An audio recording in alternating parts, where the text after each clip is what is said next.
Glasbeni utrip.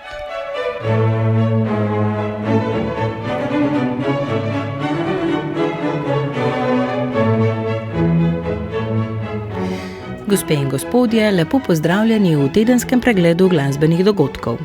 Na začetku današnje oddaje bomo pokukali na podelitev Gerbičevih priznanj, ki je bila prejšnjo sredo. Potem pa se bomo posvetili 4. Mozartini Simfoničnega orkestra RTV Slovenija, ki je bila to nedeljo, in Mladinskemu pevskemu festivalu Celje, ki letos praznuje 80 let in se je začel 31. marca. Poleg tega bomo omenili še koncert mladih glasbenikov v koprskem studiu Hendrix, uprizoritev opere Madame Butterfly v Trstu in obletnico glasbene šole Arsem, ki jo bodo počastili s slavnostnim koncertom to soboto. V Cerknici, rojstnem kraju Frana Gerbiča, so prejšnji teden podelili nagrade Frana Gerbiča namenjene glasbenim pedagogom. Nagrade in priznanja podeljuje Zveza slovenskih glasbenih šol, nagrajence pa izbere za to izbrana komisija, katere predsednica je Dominika Navršnik. Takole razmišlja o liku in pomenu glasbenega pedagoga za mlade glasbenike. To so res izjemne osebnosti, karizmatične osebnosti, ki vplivajo na mlade ljudi in jim posredujejo ne samo to znanje na področju glasbe in plesa, ampak jih tudi sooblikujejo njihove osebnosti in jim vzgajajo vrednote za nek boljši svet, če se lahko tako izrazim. Nagrade Frana Gerbiča podeljujete že kar nekaj let, komisija Temsig podeljuje te nagrade. Kaj želite z njimi v bistvu izpostaviti? Komisija za podeljevanje nagrad in priznanj Frana Gerbiča želi s temi nagradami in samo svečanostjo izpostaviti in ovrednotiti delo teh izjemnih pedagogov, ki res prispevajo k soustvarjanju tako ljubiteljske kot profesionalne dejavnosti na glasbenem in plesnem področju in s to svojo strokovnostjo, s predanostjo, z inovativnostjo in tudi raziskovalnim delom povzdigujejo to našo dejavnost in posredno vplivajo na mlade ljudi in na širšo družbo. Kdo pa sestavlja komisijo, ki izbira nagrajence? Komisijo sestavljamo ravnatelji, in sicer predsednica Zveze slovenskih glasbenih šol Tonja Lapanja Brenčič in še člani, gospa Erna Lukač, gospod Ivo Bašič, gospod Davor Loštrek in moja malenkost. Letos ste nagrade podelili že 23. pa povejva, kdo jih je dobil. Običajno sta 2 nagrajenca, ne? Tako je, praviloma izberemo 2 nagrajenca, pa tudi prejemnike priznanj Frana Gerbiča, tako da letos smo podelili nagradi za življenjsko delo Jerku Novaku in pa Mateju Zupanu. Podelili pa smo še 4 priznanja Frana Gerbiča, in sicer Ilonki Pucihar, Eriki Udovič Kovačič, Nini Lorber in Editi Garčevič-Koželj. Prireditev je počastila s slavnostnim nagovorom ministrica za kulturo Republike Slovenije, dr. Asta Vrečko. Dogodka pa se je udeležila tudi dr. Mihaela Han, predsednica Zveze evropskih glasbenih šol. No, poleg govorov in podelitve je pa na prireditvi sami bilo tudi nekaj glasbe, ne?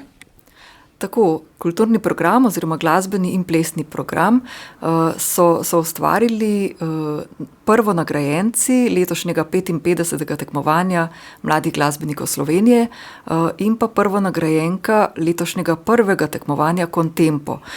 Na začetku in na koncu pa kot vsako leto povabimo k izvedbi samospevov Frana Gerbiča tudi učence petja slovenskih glasbenih šol in konservatorijev, ki izvajajo Gerbičeve samospeve.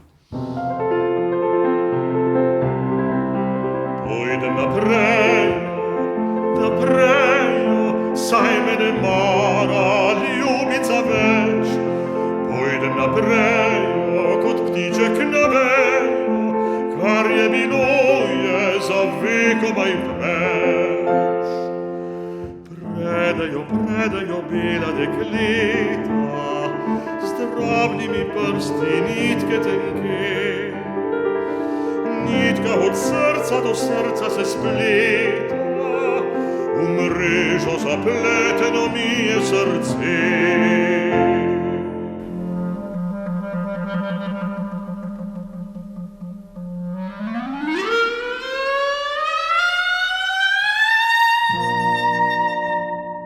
v fokusu. V nedeljo dopoldne je bil v dvorani Marjana Kozine v Slovenski filharmoniji zadnji koncert iz letošnjega cikla Mozartine Simfoničnega orkestra RTV Slovenija. S programom posvečenim Webrovi in Beethovnovi glasbi se je kot solist ob orkestru predstavil fagotist Aleksander Ranisavljev, nastopajoče pa je vodil dirigent Slaven Kulenović. Več v prispevku Katarine Radaljac-Jazbec.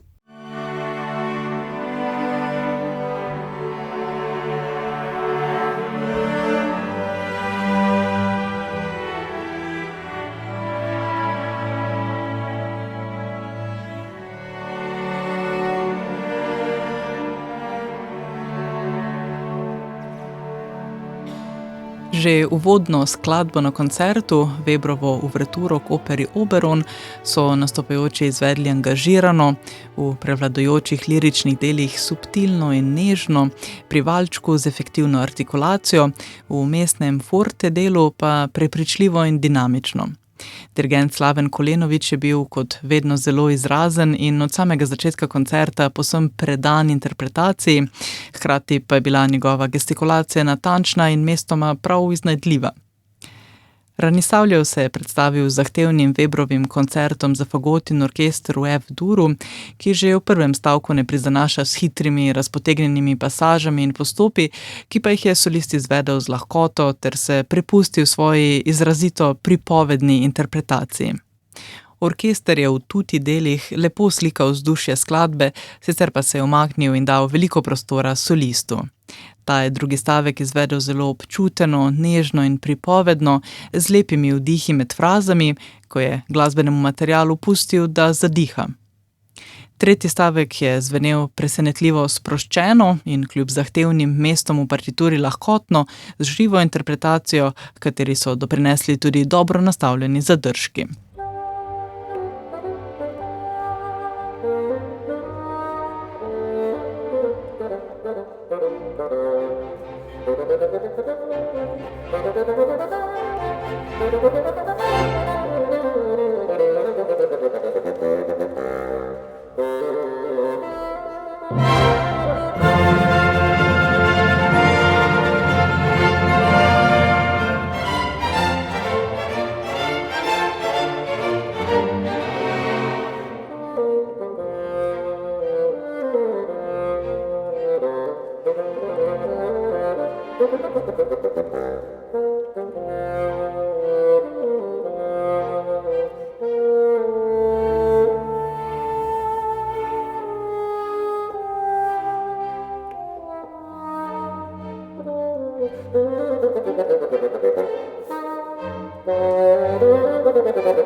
Izvedba Beethovenove prve simfonije v drugem delu koncerta je pod vodstvom Kulenovića zvenela sveže, s pravo mero elegance, sproščenosti, lirične izraznosti in celo kančka dramatičnosti. Na primer ob efektivnem začetku zadnjega stavka, ko je bil vsak delček fraze v violinah natančno odmerjen. Tudi sicer je dirigent artikulacijo in dinamične spremembe nakazoval s takim zanosom, da mu je bilo enostavno potrebno slediti. In zares je bil orkester tudi tokrat zelo angažiran in dovzeten za skupno muziciranje, zato lahko vsem le čestitamo za uspešen in prepričljiv zaključek letošnje sezone cikla Mozartin.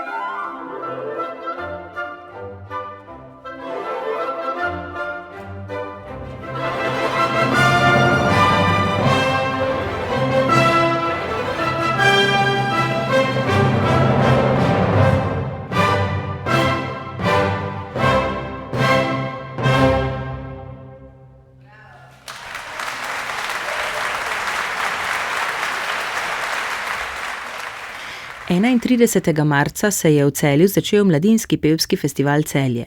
Letos mineva 80 let od prvega množičnega koncerta mladih pevcev, ki velja za enega najpomembnejših dogodkov za mladinske zbore v državi.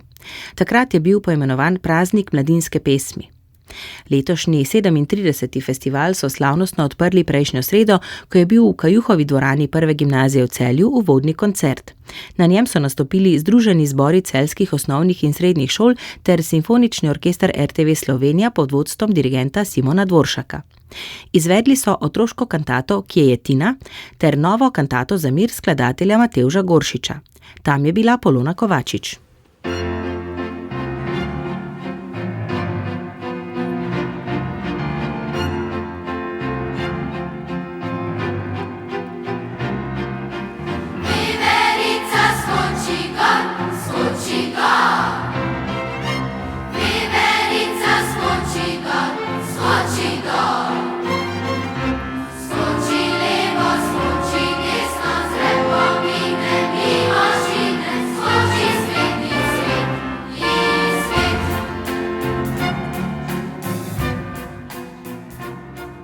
Slavnostni uvodni koncert letošnjega Mladinskega pevskega festivala Celje, ki je v sredo potekal na Prvi gimnaziji v Celju, je upravičil pričakovanja ob jubileju ene od srednjih mladinskih glasbenih prireditev pri nas. Večer sta zaznamovali ambiciozna zasnova programa, posvečena ustvarjanju celjskega skladatelja Matevža Goršiča, ter množično zborovsko muziciranje, ki je združilo mlade pevce različnih starosti. Uvodne fanfare Mladinskega pevskega festivala Celje, delo prav tako celjskega skladatelja Nenada Firšta, so zvočno slovesnostjo in jasno artikulirano energijo vzpostavile praznično vzdušje. Sledila je kantata Kje je Tina, ki jo je Matevž Goršič napisal leta 2019 in je zasnovana kot igriva glasbena pripoved. Govori o deklici Tini, ki izgine, pri tem se iskanje deklice prepleta z njenim doživljanjem sveta. Stavke je šaljivo povezoval pripovedovalec Blaž Šef. Posebno vrednost izvedbi je dala očitna predanost mladih osnovnošolskih pevcev. To potrjuje tudi zborovodkinja Andreja Vahen, ki je pripravljala zbora na drugi osnovni šoli Celje. Ta ideja je nastala za izvedbo kantate Kje je Tina že lani, ko smo se zborovodje s skladateljem in organizatorji dogovorili, da bomo to izvajali ob 80-letnici Mladinskega pevskega festivala. Tako da smo idejno že to začeli v bistvu prejšnje leto, pred začetkom šolskega leta. Z učenci pa smo začeli že kar takoj na začetku šolskega leta, ker je stvar kar obsežna, pa ker so vaje v bistvu enkrat na teden in v bistvu ni toliko časa. Vključeni so bili pa petošolci, se pravi del otroškega pevskega zbora, 5. razred in pa mladinski pevski zbor, se pravi od 6. do 9. razreda. Kako pa je potekala sama priprava besedila, potem tudi glasbe, kako so otroci sprejeli te stavke kantate in kako ste ohranjali njihovo motivacijo? Ja, tukaj je šlo pa v bistvu za dvojni izziv, ker je vseeno kantata bolj otroško naravnana, ampak ne tako enostavna, da bi jo lahko res peli mlajši, mogoče od 5. razreda. Tako da je bilo v bistvu tako, da so mladinski pevski zbor so morali malo sprejeti to dejstvo, da gre za otroško kantato, kar v bistvu sploh na koncu ni bil noben problem. Im je bila že od samega začetka zelo všeč in so se kar uživeli, čeprav so še tudi 8. pa 9. šolci pojejo zraven, ampak jim je res bila celotna kantata zelo všeč. Tako da z njimi tudi ni bilo nobenih težav. Otroški zbor, se pravi petošolci, so pa absolutno uživali ob vseh teh otroških elementih skladb in z njimi ni bilo iz tega vidika, jih ni bilo treba nič prepričevati, ampak je pa tu pri njih šlo pa bolj za izziv, ker pa vseeno so zahtevni elementi, treba biti natančen, pa ker so oni malo bolj razigrano v bistvu pristopili k pevskemu zboru, vseeno je to interesna dejavnost in je bilo treba na neki točki potem vseeno reči, to zdaj pa gre za res, zdaj pa res moramo dohiteti starejše in pristopiti resneje. In so pol tudi, ko smo imeli kakšno skupno vajo z večjimi, tudi videli, ali pa pol skupna vaja z ostalimi pevskimi zbori celjskih šol, so pa pol malo videli, da da je stvar resna in so v bistvu zagrabili še resneje, ampak z veseljem. Podobno sta doživetje in izkušnjo opisala učenca Jakob in Matija iz 5.A razreda 2. osnovne šole Celje. Pripravljali se nismo ravno dolgo, kantata je zelo zanimiva, saj so v njej tudi zelo živahne pesmi. Ocenil bi jo z 9 od 10. Skupaj smo imeli manj vaj kot pa posamezno, z orkestrom smo pa imeli samo 2 vaji. Kateri stavek kantate pa je tebi bil najbolj všeč? Moj najljubši stavek kantate je veverica, ki jo prav podrobno opisuje. Moj najljubši stavek je pa 7. po vrsti, to je rolkar, ker je živahen in ker govori o fantu, ki zelo dobro rolka. Kako pa je bilo nastopiti še z drugimi osnovnošolskimi zbori in pa tudi samim profesionalnim orkestrom, simfoničnim orkestrom RTV Slovenija? Je bilo to prvič? Ja, to je bilo prvič v mojem življenju. Počutil sem se razborljivo, saj sem veril, da je to nekaj posebnega.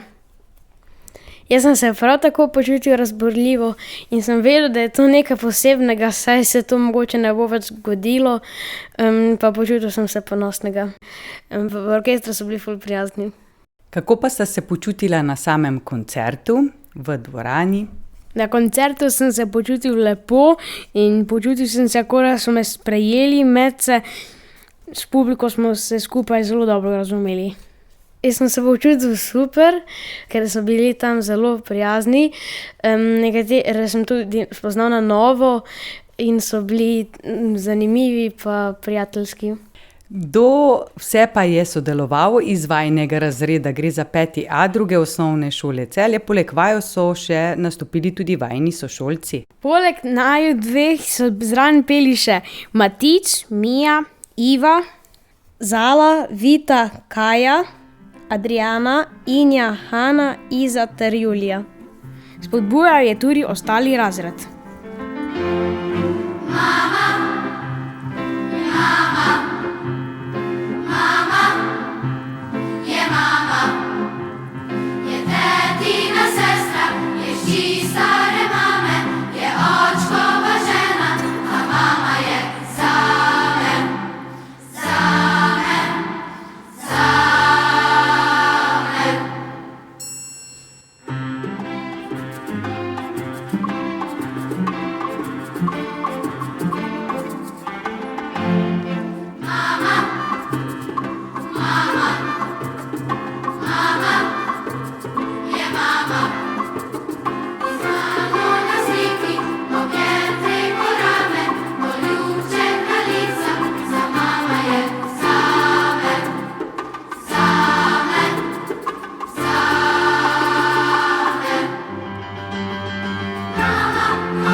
Drugi del večera je prinesel krstno izvedbo Goršičeve Kantate za mir, ki pomeni resnejši, bolj refleksiven in poglobljen izraz skladateljevega ustvarjanja.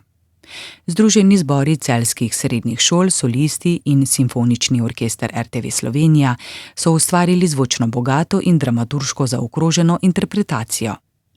Delo je slogovno raznovrstno in se opira na sodobnejši glasbeni jezik z izrazitejšimi dinamičnimi kontrasti in večplastno teksturo, ki zahteva večjo izvajalsko zrelost. Nastop je bil prepričljiv predvsem v zborovskih kulminacijah, ker se je izrazila homogenost srednješolskih glasov, izstopali pa so tudi inštrumentalni solisti in orkestrska spremljava. Poseben izziv so pomenili solistični pevski odseki, ki so zahtevali petje v različnih tujih jezikih. Pri tem so se nekateri solisti še posebej izkazali z izrazno izbrušenostjo. Drugi pa so bili manj uravnoteženi, vendar so kljub temu prispevali k umetniškemu učinku celote. Skladatelj Matevž Goršič je po krstni izvedbi Kantate za mir, katere ideja je nastala že leta 2010, povedal. Prva zamisel je res nastala takrat, ko sem napisal božično kantato, ki je bila tudi izvedena. v Celju in pa Velenju in Žalcu, vendar takrat je tudi nastala ideja se strani takratnega producenta Gregorja Deleze, da bi napisal še eno kantato za mir. No, ampak iz ne vem kakšnih, pravzaprav dejansko ne vem iz kakšnih razlogov se pač to potem ni sprovedlo. Oziroma bila je zamisel, bila je ideja, jaz sem že nekaj poskusil, vendar je potem to zamrlo in zdaj, ko je bil ta festival, je padla ideja, da bi se izvedla moja kantata Kijetina, ki smo jo naredili za leta 2019 za Radio Slovenija. In zraven tudi še ideja, da bi pa le izpeljali to kantato za mir. Mislim, da je po eni strani dobro, da se ni takrat naredila, ker se mi zdi, da bolj primernega časa kot danes ga pravzaprav ni, ne? In sama ideja, ki jo nosi kantata, je drugačna, kot bi bila takrat, ker pač zob časa narekuje vsebino, ki sem jo notri v tej kantati zajel. Bistvo te vsebine je pa pravzaprav spoznanje, da je današnji čas zelo vpet, jaz temu pravim, sodobne igrače, kot so računalniki, telefoni in tako naprej, ki nas omejujejo pri zaznavanju bistva celotnega obstoja človeštva od samega začetka in do danes, ne. In to je preprosto vedenje v dobro in slabo. To je pravzaprav vse se okoli tega vrti že celo večnost, vendar ljudje tega ne vidimo več, ker smo enostavno preveč vpeti v te sodobne igrače in ne opazimo nasmeha na obrazu. Oziroma ga tudi ne nosimo več tako, kot bi ga morali, ker konec koncev vse se vrti okoli tega. In ta kantata ravno to počne, da govori o teh preprostih stvarih, kateri so govorili že pravzaprav odkar je človek začel govoriti in pa zapisovati misli, ne. In zato je tudi ta kantata vsebuje misli modrih ljudi, ki so živeli od prazgodovine, odkar so pa začeli zapisovati svoje misli in pa to danes. Vendar mi tega ne opazimo več. In to je glavno sporočilo te kantate.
Koncert kot celota je pokazal, da festival tudi po 80 letih ostaja vitalna platforma za glasbeno vzgojo in umetniško izražanje mladih. Prevladujoča energija skupnosti, ki je zaznamovala večer, ostaja bistvo tovrstnih dogodkov. Prav ta iskrenost in množičnost izvajanja Mladinskemu pevskemu festivalu Celje še naprej zagotavljata posebno mesto v slovenskem kulturnem prostoru. V sklopu festivala je 9. in 10. aprila potekalo tudi 28. državno tekmovanje mladinskih pevskih zborov Javnega sklada Republike Slovenije za kulturne dejavnosti. Nastopilo je približno 700 pevcev iz 23 zborov iz vse Slovenije.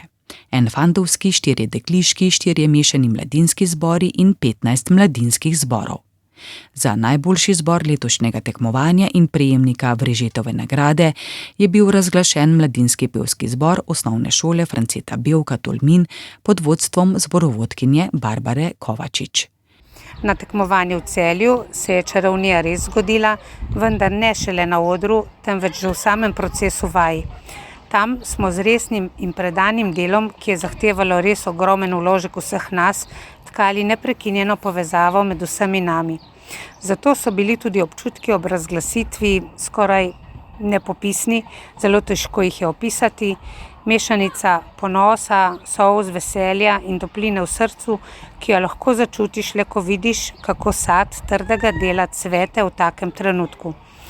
Bilo je, kot da bi vsi skupaj stopili v čisto nov svet. Zlata plaketa z odliko, imenovanje za najboljši zbor v celoti in prvič podeljena Vrežetova nagrada so lepo plačilo za izjemni trud, ki ga v skupno izvedbo vlagajo pevke, pevci, zborovodkinja Mladinskega pevskega zbora Osnovne šole Franceta Bevka v Tolminu in Barbara Kovačič. Lep in navdihujoč je ta mladostni pevski svet. Pri mladih pa bomo ostali tudi v nadaljevanju oddaje.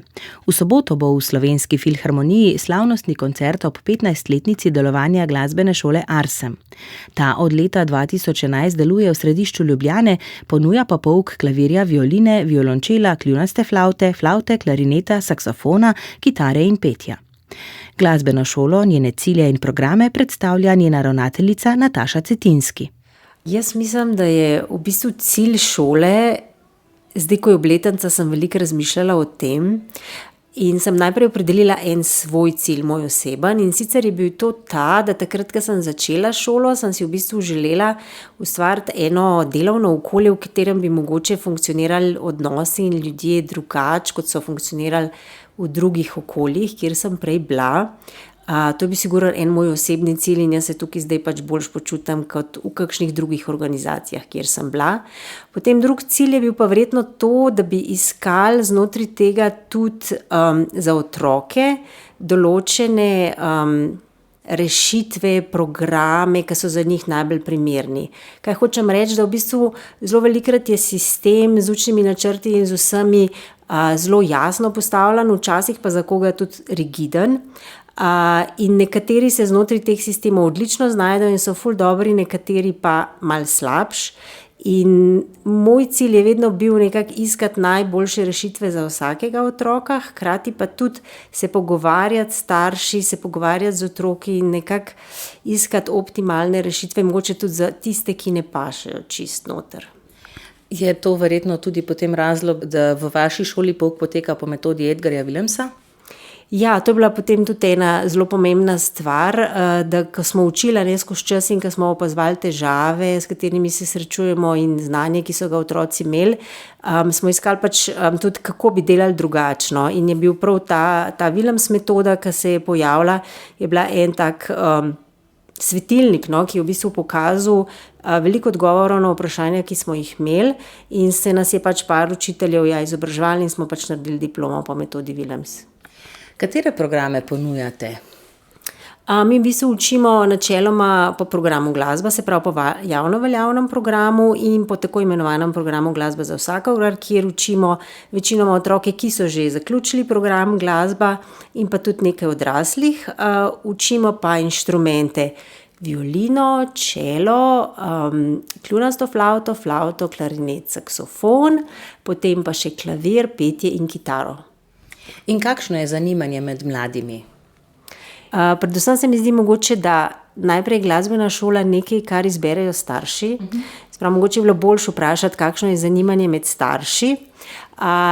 In to zaenkrat se mi zdi, da je bilo za nas vsa kar veliko let zdaj nekako konstantno, se pravi, se ni veliko spreminjalo, res pa je, da se zdaj zelo spreminja pač število otrok, ki so v posamezni generaciji, in da je bilo recimo že pri lanskem opisu zaznati manjše zanimanje in da so v bistvu ta mesta potem nadomestili recimo otroci staršev priseljencev, ki so prišli od drugod, tako da se ta struktura naših učencev v bistvu spreminja. No, kaj pa odrasli? Vpisujete tudi odrasle? Ja, odrasli so pa v bistvu ena zelo zanimiva populacija. Jih imamo, recimo 21% bi jaz rekla naših učencev. Velikrat so to ljudje, ki so že obiskovali v bistvu pouk kot otroci, pa se zdaj odločijo pač ali za obnovitev tega svojega znanja, ali pa igrajo recimo en drug inštrument, ki ga kot otroci niso mogli, pa so si ga zelo želeli. Nekateri med odraslimi so pa tudi čisti začetniki.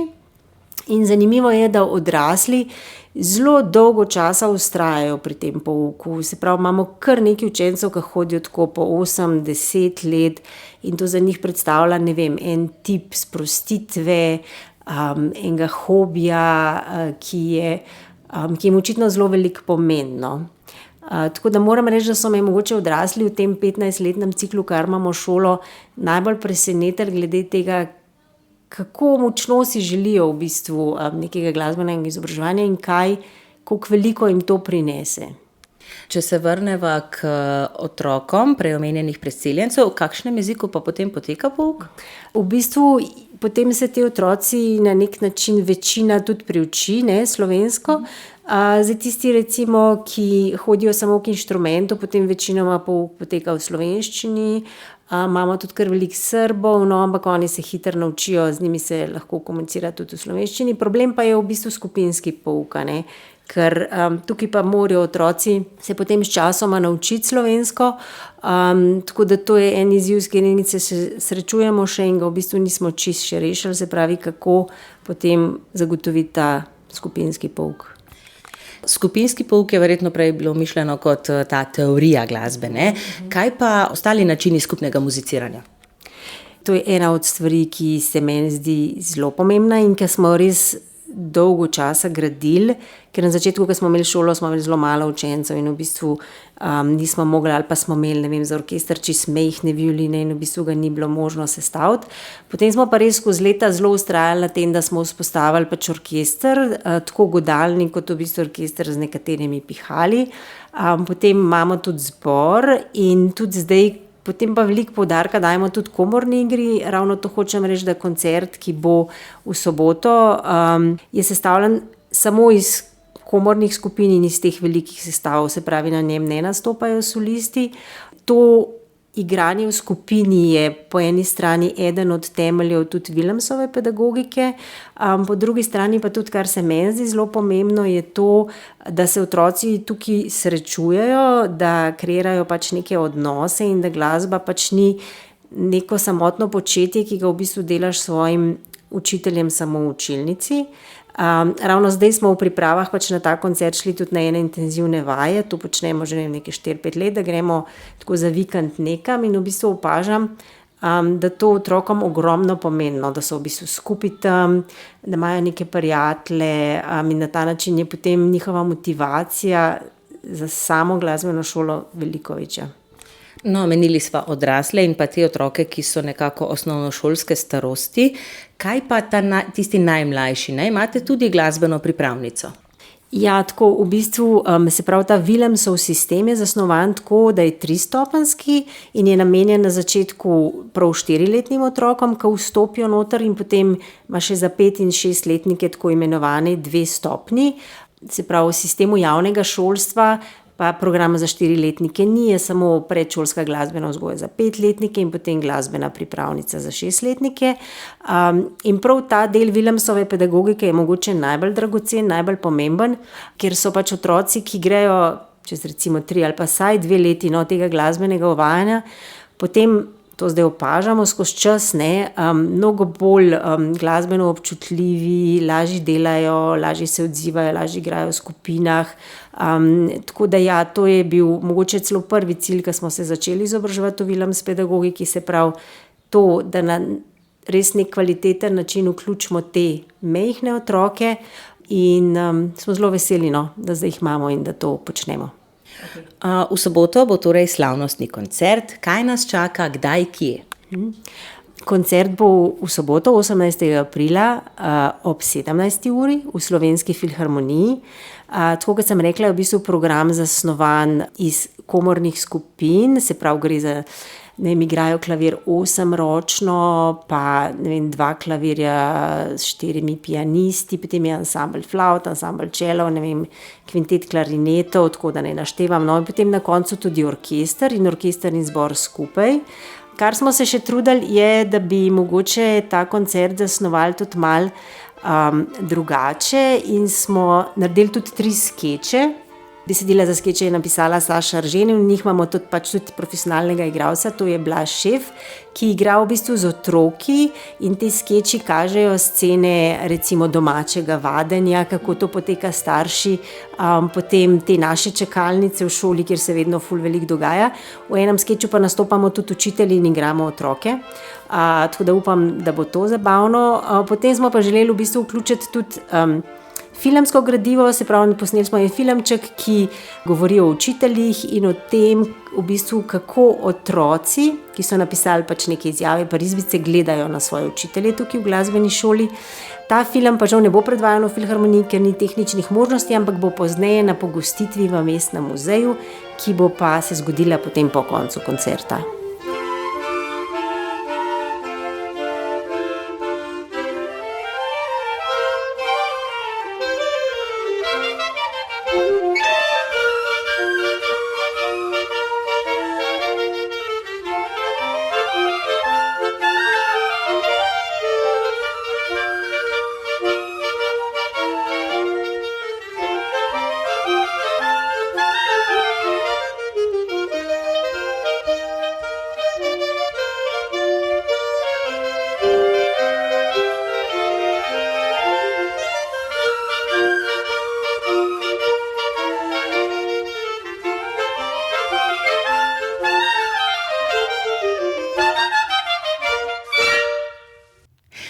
Takole so učenci Pihal na glasbeni šoli Arsem zaigrali na novoletnem koncertu leta 2024. V soboto pa jih lahko, kot rečeno, slišite na koncertu ob 15-letnici delovanja šole in sicer ob 17. v Slovenski filharmoniji. Zdaj pa gremo še na Primorsko. Tudi tam so v zadnjih dneh nastopali mladi glasbeniki. V studiu Hendrix je bil prejšnji četrtek prvi izmed 3 koncertov zlatih nagrajencev letošnjega 55. tekmovanja mladih glasbenikov Republike Slovenije. Sodelovali so učenci glasbenih šol Postojna in Sežana, ta in prihodnji teden pa pričakujemo zlate učence glasbenih šol Nova Gorica, Ajdovščina, Idrija, Ilirska Bistrica in Koper. Koncerte organizira Radio Koper v sodelovanju z Zvezo glasbenih šol Primorske. Prispevek Simone Moličnik. Prej sem hotel igrati bobne, ampak me je tata navdušil, ko je igral tubo, bariton in trobila in potem sem se izbral pozavno.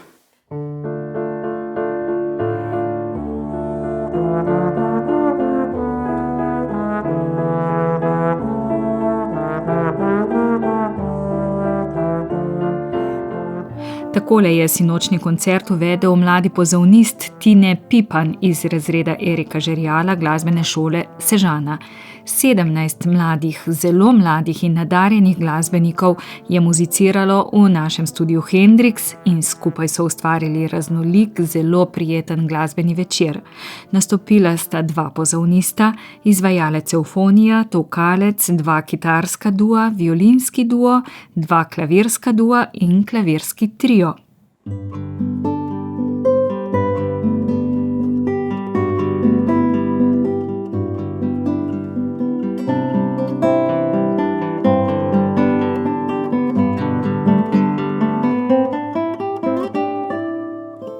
To je intermezzo iz suite Vrtiljak češkega skladatelja Milana Tesardža, ki sta ga izvedla Stela Mrnjec in Tim Kokošar iz razreda profesorice Pavle Lušin-Kolman glasbene šole Postojna. Na tekmovanju sta osvojila vseh 100 točk, prvo nagrado in zlato plaketo ter posebno priznanje za izredno interpretacijo skladbe.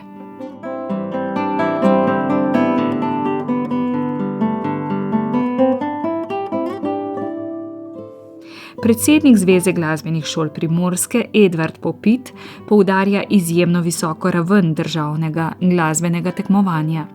Letos je tekmovalo, mislim, da nekaj čez 600 učencev v solističnih in komornih disciplinah, sicer pa jih tekmuje še več, odvisno od leta. Tekmovanje je zelo zahtevno, ker so propozicije zahtevne, ampak kljub temu je deležba velika, ker so profesorji oziroma programi v glasbeni šoli naravnani tako, da se otroci veliko naučijo, so ambiciozni in tisti nadarjeni in najbolj pridni seveda naredijo več kot sam osnovni program in so se sposobni udeležiti tudi takih težjih tekmovanj. Mislim, da je naše državno tekmovanje težje od marsikaterega mednarodnega.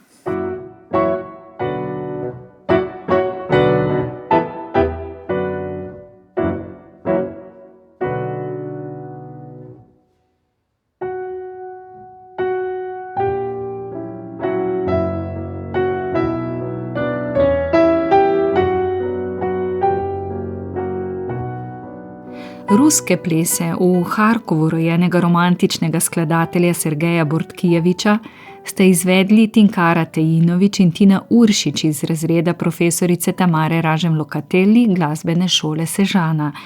Večer so zaključile članice klavirskega tria Lilium, Zarja Flere, Ela Mikulčič in Gabriela Benec z izvedbo Anine četvorke Benjamina Ipavca.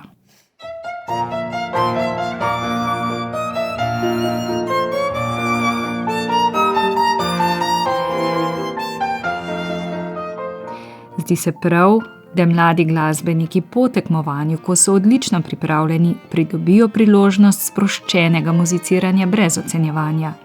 Ko jim Studio Hendrix odpre svoja vrata in k skupnemu projektu pristopi ekipa Radia Koper, nastane lepa produkcija, ta pa bogati program in ustvari trajen zapis.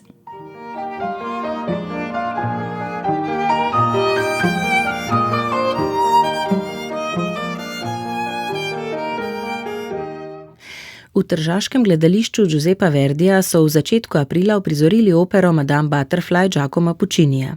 To je bila 4. operna premiera v letošnji sezoni. Dejan Juravič si je ogledal zadnjo uprizoritev, ki je bila na sporedu v nedeljo 12. aprila. Zgodovina uprizarjanja te Puccinijeve opere v Trstu je bogata. V tamkajšnji operni hiši so jo uprizorili že 15krat, na zadnje leta 2021. Sicer pa gre za predstavo, ki je bila premierno uprizorjena leta 2019, režiser je bil Alberto Triola, scenografa Emanuele Genuici in Stefano Zullo, kostumografinja pa Sara Marucci. Ustvarili so sodobno predstavo, ujeto v tradicijo, pri kateri prevladuje japonski minimalizem. Raznovrstnost in številnost prostorov na odru so rešili s premičnimi prosojnimi stenami, ki so odpirale ali zapirale sprejemnico, spalnico, vrt. Pomembno vlogo imajo tako kostumi, kot ves čas zastrta luč, oblikoval jo je Stefano Capra. Ta se spreminja glede na barvo kostumov in dramski potek zgodbe. Dogajanje smo ves čas spremljali za prosojno zaveso, le ob koncu opere se je za hip dvignila in tedaj smo pred seboj zagledali otroka. Režiser je s tem dosegal razmejenost med imaginarnim, namišljenim svetom Čočo-san in resničnostjo, ki jo pripelje do samomora. Ta je stiliziran. V zadnjih taktih opere smo daleč v globini odra lahko videli nekakšen ples rok in bodala, ki ga je uokvirjal temen kvadrat, ta se je manjšal, dokler ni popolnoma izginil.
Interpretka glavne vloge, Olga Maslova, je debitirala z vlogo Čočo-san. Njen nastop je bil na splošno pozitiven, zlasti odrska prezenca. Čeprav gre za odločno, neomajno žensko z močnim značajem, je znala poudariti psihološko rast lika. Na drugi strani pa se njen glas vokalno ni zdel idealen za tako dramatično vlogo, čeprav te, kot beremo v njenem življenjepisu, sodijo v njen osnovni repertoar. Spodnji register zveni preveč zastrto, medtem ko so visoki toni resda močni in prodorni, toda prekratki, brez pevne elegance. Pinkerton, lahko bi rekli najbolj osovražena tenorska vloga, je zaživel v interpretaciji Antonija Polja. Njegov glas deluje zanesljivo, čeprav glasovno mogoče ne ustreza profilu tega lika. Giorgio Maestri je liku konzula Sharplessa vdahnil človeško plat in tako je deloval prepričljivo, vokalno pa zvenel elegantno in ganljivo. Dirigentsko vodstvo je bilo v rokah Giulia Prandija, ki je suvereno vodil orkester, ampak pogrešali smo tisto valovitost v glasbi, za katero so značilni odtenki kombinirani z ritmično natančnostjo. Tako, gospe in gospodje, s tržaško operno hišo smo prišli do konca današnjega glasbenega utripa, ki so ga pripravili glasbeni uredniki Katarina Radaljac-Jazbec, Polona Kovačič, Simona Moličnik, Dajan Juravič in Vesna Vovk ter tonski mojster Franci Modr. Če bi želeli oddajo slišati še enkrat, lahko poslušate ponovitev jutri ob 11. na programu Ars. Lahko pa jo poiščete tudi na portalu RTV 365. Lep dan še naprej in naj vam tudi prihodnji teden obarva glasba. Katerih koncertov se lahko udeležite, vam na programu Ars povemo vsako jutro v rubriki Glasbeni poudarki, ki je na sporedu nekaj minut pred 7:30.